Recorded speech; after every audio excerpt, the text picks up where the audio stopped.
Well, hello and welcome to the Thriving Life. Yay! All right. Today is one of those days where we get to talk about something that can be uncomfortable. And that's when we have a hard time listening when there is someone in front of us that maybe doesn't have the same opinion as we do. Have you ever had it where you're kind of taken out or triggered by someone else's, conversation and it just takes you away from being in your presence? You ever had that? I know I have. And what I know is that the miraculous, my flow, receptivity, goodness only happens when I remain, able to, I would say, stay connected to the reason I was born, like truly have myself be able to remain in non judgment, really come to a place of neutrality. Grade yourself. What do you think? Where are you on the scale of being able to stay neutral no matter what's, people are saying about politics or economics or relationships or men or women or, all the things, money? Yeah. Where do you put yourself on a scale of 0 to 10 as far as your ability to stay completely grounded and neutral, right? And then think about a second aspect. What about being able to say something bridge building that actually brings people together? Think about that for a second. Imagine that you became the bridge builder extraordinaire. Not that you need to, not that you need to be someone who carries. Not that you need to be someone who fixes things, because there's nothing broken when people disagree. But what if there was space to build a bridge, you became an expert, amazing, unbelievable bridge builder? That'd be cool, right? Yeah. So, my friends, today is all about that. It's all about that. Let me tell you a little story about this, and please, just pausing for station identification.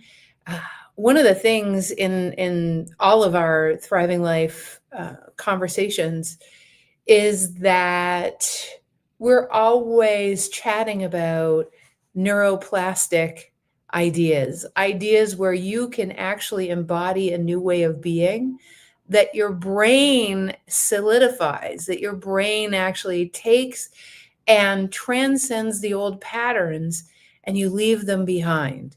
And some of the things that we're talking about are paradigm shifts that require your brain to create new ways of thinking.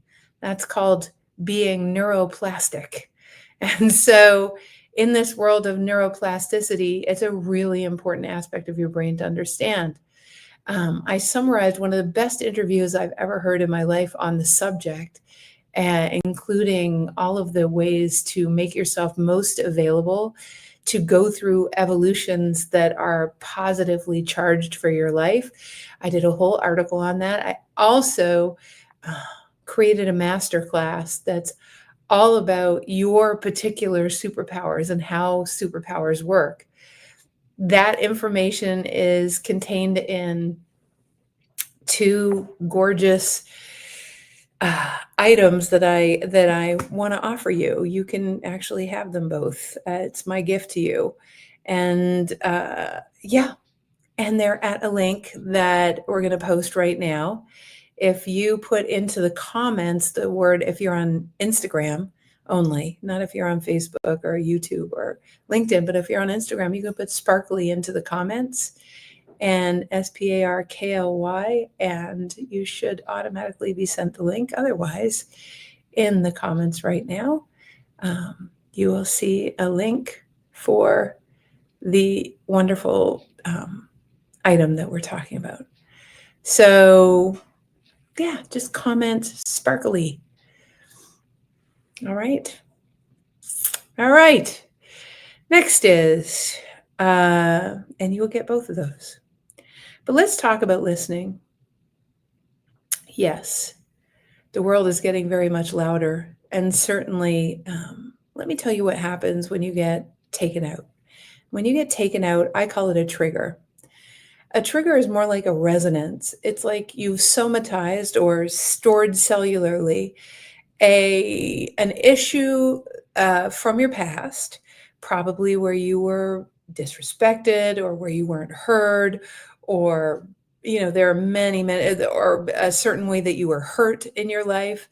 And as a result of having that happen to you, uh, you somatized. It's not out of your body yet. So sort of like when Ella Fitzgerald would sing that really high note and she could crack a glass, the resonance of that glass and the resonance of her high note came together, and there was like a super event that happened that resonated the molecules in the glass so much that it broke, right?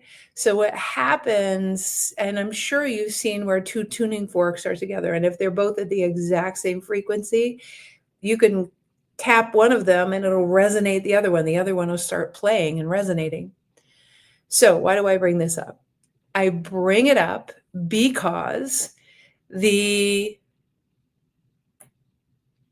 really, when someone is bringing up something that reminds you of something scary or frightening or that you needed to protect yourself from in the past, and your brain is making it mean that the conversation is headed in that direction, um, what happens is your body starts to resonate just like that tuning fork. And that's what a trigger is. So when you get angry or upset or feel defensive or want to push against something, is because there's an unhealed trauma inside that basically is coming up to leave. I'm reminded of a gentleman that I spoke to recently who had an extremely narcissistic mother.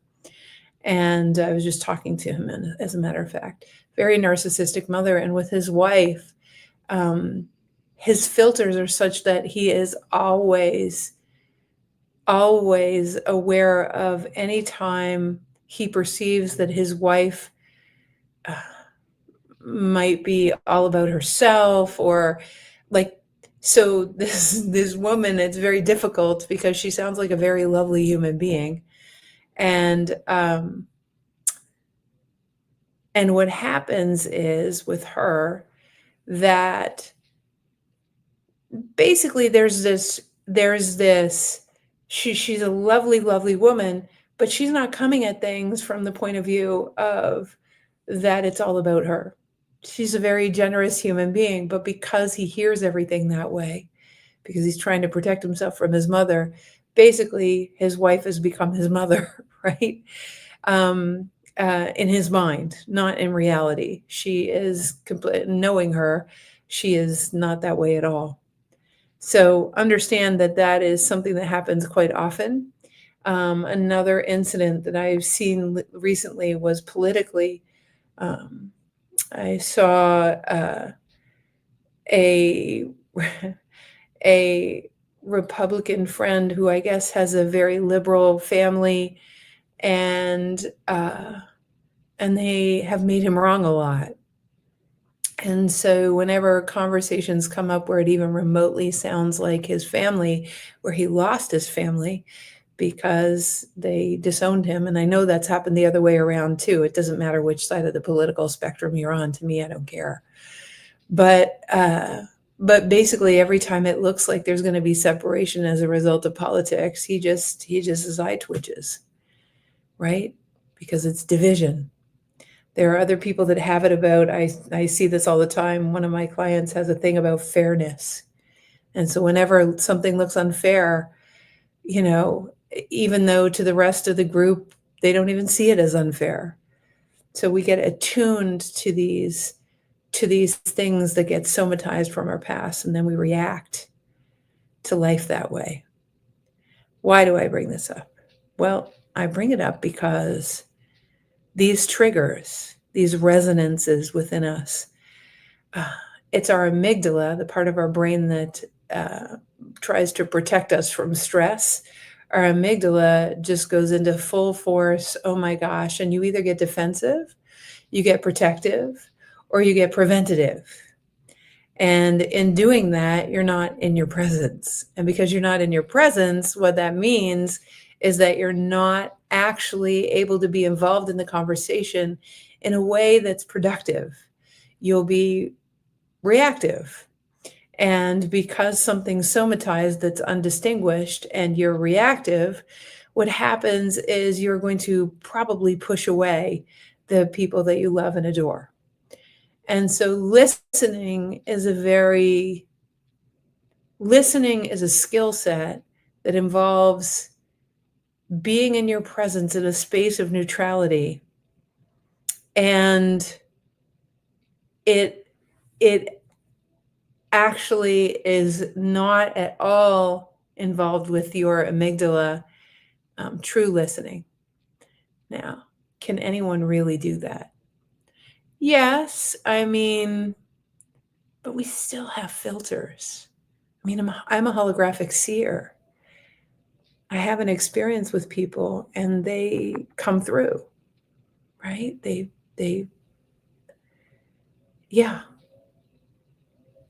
I have an experience of people. I just did actually, just moments ago before this. And they come through. And what's beautiful about them is that the purity of their essence comes through. As a holographic seer, it's a beautiful thing to have the experience of all of who someone is. It's very beautiful. You really fall in love with people. And if you're in anything but the presence of love with someone else, then there's probably going to be a big filter and a big reaction, right? So, how do we transcend that? Or even a small reaction with the filters that we have. So, it colors what we hear. You know, those filters color what our past, colors what we hear. We're not actually listening from a place of pure presence. So, what do we do?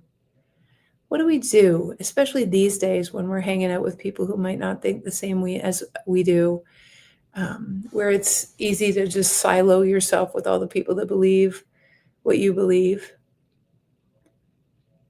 And then when you meet people that are not the same, uh, it can be a bit of a struggle. So, how do we actually stay in our presence?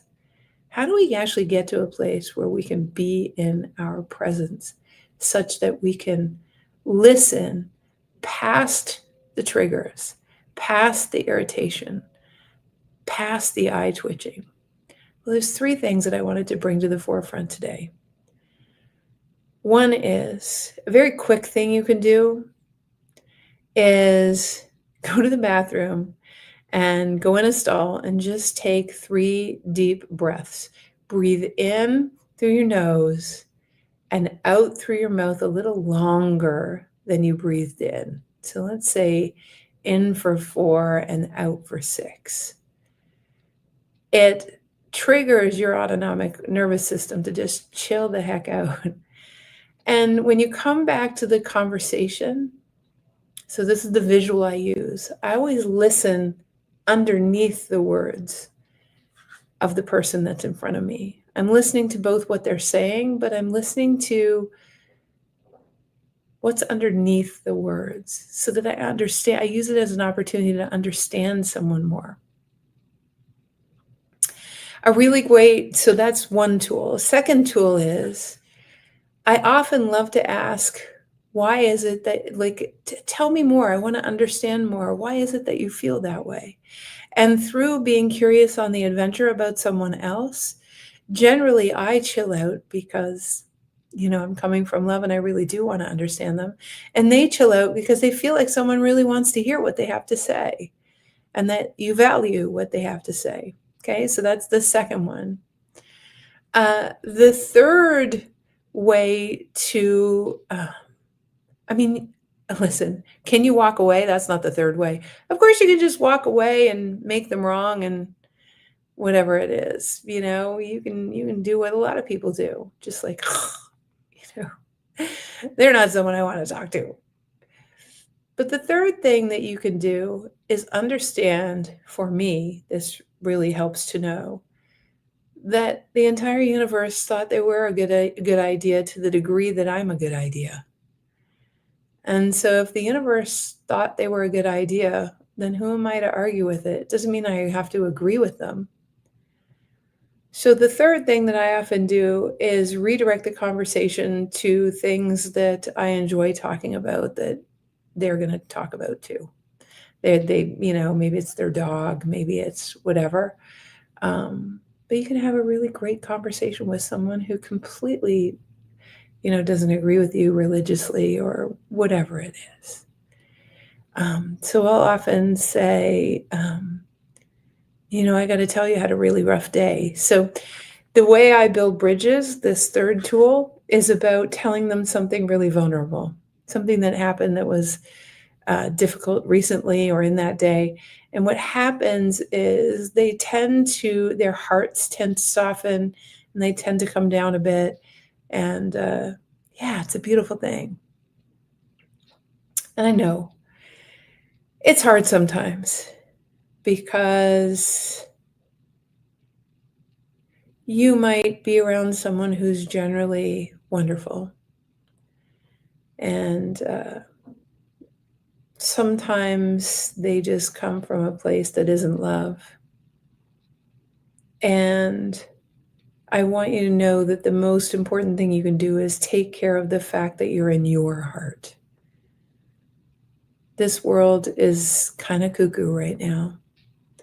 I would say the greatest thing you can do for what's going on in the world is actually find a way to be in your heart. Find a way to let love win. So one of the things I do with that is I love to put sticky notes all over the house, and the sticky notes generally, one of the ones that I have done in the past is let love win. Or I ask a question, actually, it triggers my mind to get back in my heart. It's, are you in your heart, or are you letting love win? And if you put that question all over your house, it will redirect you when you're in your amygdala or when you are being resonant with something that's not preferred. So yes, you can be a leader, you can build bridges with your words. But one of the things that matters the most when it comes to truly being able to hear someone underneath and underneath and underneath, and to be able to stay neutral, is to actually get yourself to a place where you